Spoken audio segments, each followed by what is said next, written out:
Les voici, on en parlait il y a quelques secondes. Là, on est sur l'Everest de la discipline. Meryl Davis, Charlie et le génial Charlie White. Tous les deux ont remporté la finale du Grand Prix il y a quelques semaines à Sochi. Ils espèrent évidemment remporter une autre médaille. Ça, c'est une autre histoire. Pour le moment, il y a ces 4 continents à gagner.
Une autre approche évidemment, le Gisèle d'Adolphe Adam, là on était un petit peu loin de la polka, mais le contrat respecté, quel génie, je le disais tout à l'heure, ce Charlie White, il la pousse un petit peu, il la tire et même à certains moments il a surveillé seulement qu'il se trompe.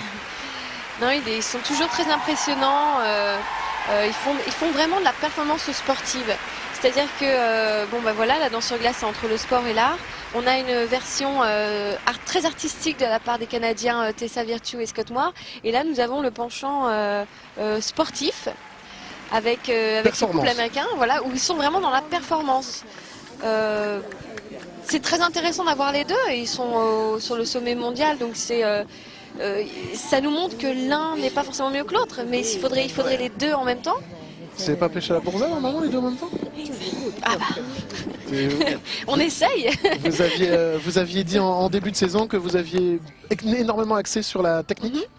Oui. Et pour arriver, on va dire, à concilier les deux, en fait, finalement, et vous rapprocher le plus possible des Nord-Américains.